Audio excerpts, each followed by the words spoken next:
کسی کو یہ تیر بھیج کر میرے علاقے میں بھیج دو تو چند گھنٹوں میں 1,00,000 تلواریں تیرا پہرا دینے کے لیے تیار ہوں، میرے پاس اتنی طاقت ہے۔ تو یہ سلجوق کی نسل میں تھا تغرل بیگ۔ اللہ تعالیٰ نے جب عرب زوال کا شکار ہو گئے اور ضعف کا شکار ہو گئے، جیسے بڑھاپے کا کوئی علاج نہیں، جب قوموں پہ زوال آتا ہے تو اس کا بھی کوئی علاج نہیں، پھر اور قوم کو جگہ ملتی ہے۔ جیسے بڑھاپا ایک فرد پہ آتا ہے، ایسے بڑھاپا قوم پہ آتا ہے۔ قوم کا بڑھاپا جوانی میں نہیں لوٹ سکتا، جیسے فرد کا بڑھاپا جوانی کی طرف نہیں لوٹ سکتا، قوم کا بڑھاپا جوانی کی طرف نہیں لوٹ سکتا۔ کوئی علاج نہیں، نئی نسل کا آنا ہی علاج ہے۔ تو عرب دھل چکے تھے، 600 سال بہت ہوتے ہیں حکومت کو، اپنی صفات گم کر چکے تھے، اب نئے خون کی ضرورت تھی۔ تغرل بیگ پہلا شخص تھا جس نے آ کر اہل سنت والجماعت کو استحکام بخشا، شیعوں کی حکومت کو ختم کیا، بغداد سے، شام سے، ان سارے علاقوں سے۔ صلاح الدین ایوبی نے اسماعیلی شیعہ کی حکومت کو ختم کیا، مصر۔ العاضد ان کا آخری خلیفہ تھا۔ صلاح الدین ایوبی نور الدین زنگی رحمۃ اللہ علیہ کا پروردہ تھا، اس کا دوست تھا، اس کے دوست بھی تھا، بچہ بھی تھا اس کے سامنے، زیادہ لکھنے پڑھنے کا شوق تھا۔ پھر اللہ تعالیٰ نے اس سے کام لیا اور اس کو مصر کا گورنر بنا کے بھیجا، مصر کی مدد کے لیے بھیجا۔ تو وہاں اس نے صلاح الدین ایوبی نے وہاں ختم کیا، تغرل بیگ نے یہاں ختم کیا۔ تو پھر سلجوق جو تھے نا، یہ اقتدار میں آئے۔ ادھر ختم ہو گئی سلطنت بنو عباس کی، مصر ایک چھوٹی سی ترکوں کی سلطنت۔ تو اللہ تعالیٰ پھر مرکزیت کے لیے ایک نظام چلائے۔ دو لشکر آپس میں لڑ رہے ہیں ایک میدان میں، ایک جنگلی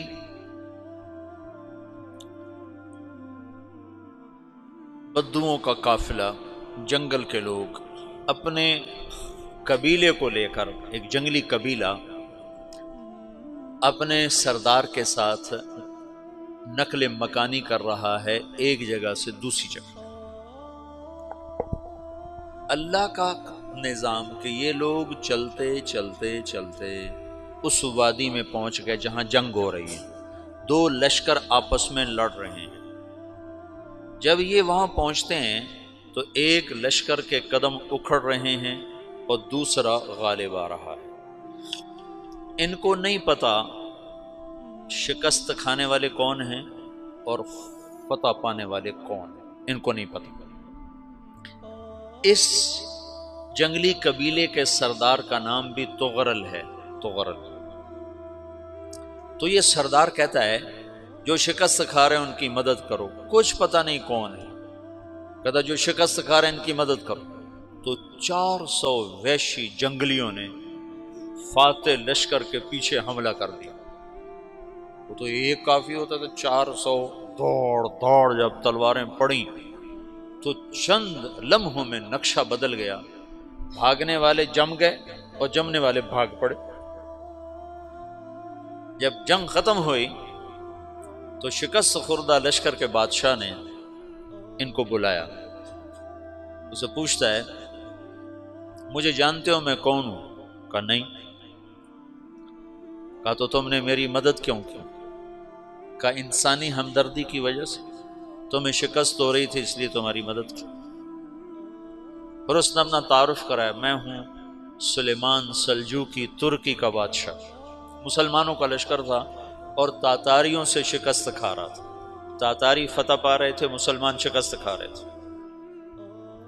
تو وہ اللہ کی غیبی مدد بن کر آئے۔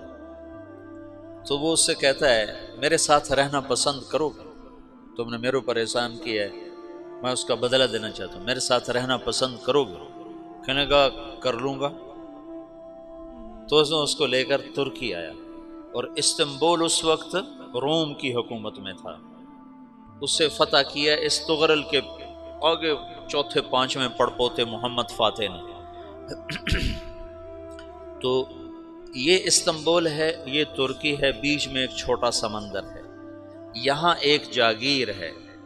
تو سلطان سلیمان کہتا ہے یہ جاگیر تجھے وقف ہے، ادھر سے رومی مجھے تنگ کرتے ہیں حملے کر کر کے، تو میرا دفاع کرتے رہنا، یہ جاگیر تیری۔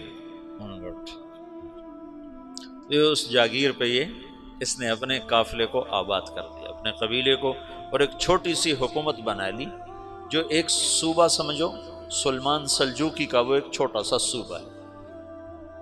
وہاں جب یہ رہ پڑا تو پھر یہ ایک شیخ کے بیت ہوتا ہے، وہاں شیخ طریقت ہے، ان کے یہ بیت ہونے جاتا ہے، وہ اس کو رات اپنے پاس ٹھہراتا ہے، تو ایک کمرے میں ان کو ان کا خادم ٹھہراتا ہے۔ یہ جب کمرے میں جاتا ہے تو سامنے دیوار میں تاکچے پر قرآن پڑا ہوا ہے، تو یہ تغرل بیگ کہتا ہے یہ کیا ہے، یہ کیا ہے؟ تو وہ خادم کہتا ہے یہ کتاب اللہ ہے، قرآن ہے۔ اچھا، وہ اس کو وہاں چھوڑ کے باہر چلا جاتا ہے۔ وہ دیہاتی آدمی، جنگل کا رہنے والا، پہلی دفعہ زندگی میں قرآن دیکھا، وہ کہتا ہے یہ قرآن ہے، اللہ کی کتاب ہے، میں اللہ کی کتاب کے سامنے سو جاؤں، کتنی بے ادبی ہے۔ تو اس نے ایسے قرآن اٹھایا اور سر پہ رکھ لیا اور کھڑا ہو گیا، ساری رات قرآن سر پہ رکھ کے کھڑا رہا۔ رات کے پچھلے پہر اس کو خواب آیا، کھڑے کھڑے اس نے دیکھا کہ اس کی پشت سے ایک چاند نکلا اور شیخ کی بیٹی کے سینے میں جا کے اتر گیا۔ پھر اس لڑکی کے سینے سے ایک درخت نکلا جو پھیلتے پھیلتے پھیلتے 3 بر اعظم پہ چھا گیا، افریقہ پر، یورپ پر، ایشیا پر۔ پھر اس کی آنکھ کھل گئی، وہ کھڑا ہوا ہے، تو اس نے صبح یہ خواب اپنے شیخ کو سنایا، تو انہوں نے اپنی بیٹی اس کے نکاح میں دے دی۔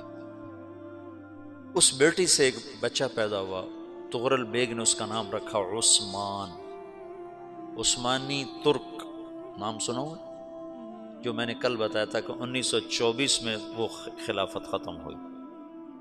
تو ایک بیٹا پیدا ہوا عثمان۔ عثمان نے پھر ایک نئی اسلامی حکومت کی بنیاد رکھی جو 1924 تک چلتی رہی، کوئی 800 سال یہ حکومت چلی۔ تو حکومت کا شیرازہ بکھرا، لیکن پھر جڑ جاتا تھا، پر وہ قرن اول والا جوڑ کبھی نہ پیدا ہوا، ٹکڑے بن گئے۔ ان ٹکڑوں میں اللہ لوگ پیدا کرتا رہا جو دعوت دیتے رہے، دعوت زندہ رہی۔ جو تربیت کا نظام تصوف کے ساتھ تھا، اب وہ تبلیغ کے ساتھ ہے۔